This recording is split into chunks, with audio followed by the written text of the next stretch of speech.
यो मिल्दैन।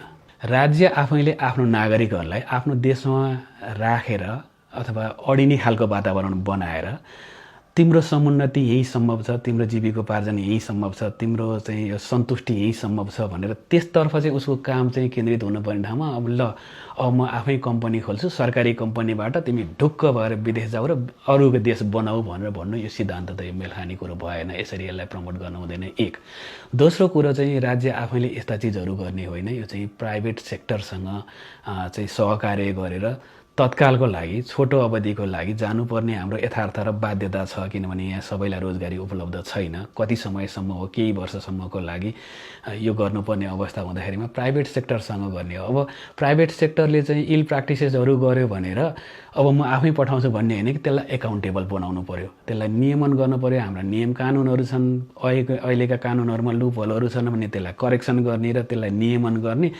तिमीले चाहिँ बदमासी गर्यो त्यस कारणले गर्दा मै पठाउँछु भनेर राज्य आफैले पठाउन थाल्ने अवस्था होइन। तेस्रो कुरा के हो भने राज्य यस्तो किसिमको यो सानो माइक्रो म्यानेजमेन्टमा लाग्ने होइन। उसले ठुला ठुला पोलिसीका कुराहरू, ठुला ठुला मेगा प्रोजेक्टहरू लिएर आउने कुराहरू, देशलाई समुन्नत बनाउने तर्फ चाहिँ प्राथमिकीकरण उसले गर्नुपर्ने हो, न कि यो निटिग्रिटीको पार्टमा चाहिँ लागेर अब को कहिले कहाँ गयो, कसको चाहिँ के फर्म हो भन्ने यस्तो चिजहरूमा चाहिँ राज्यको रिसोर्सहरू प्रयोग गर्ने होइन। त्यस कारणले गर्दा यस्तो चिजहरू होला।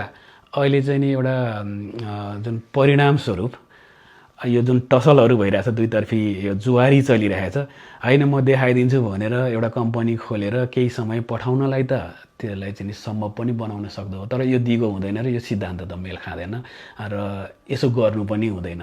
यसलाई प्राइभेट सेक्टरलाई नै रेस्पोन्सिबल बनाउने जति बेलासम्म हामीलाई आवश्यक हुन्छ र अन्त्यमा गएर चाहिँ ती नागरिकहरूलाई राज्यले आफैले कम्पनी खोलेर उता धगल्ने होइन कि आफ्नै देशमा चाहिँ आकर्षित गर्ने हो। जसरी अहिलेको सरकारमा रहेको पार्टीले भनेको छ हामी स्वदेश फर्काउँछौँ भनेको छ, कहाँ विदेश पठाउनको लागि कम्पनी खोल्नु, यो मिल्दैन।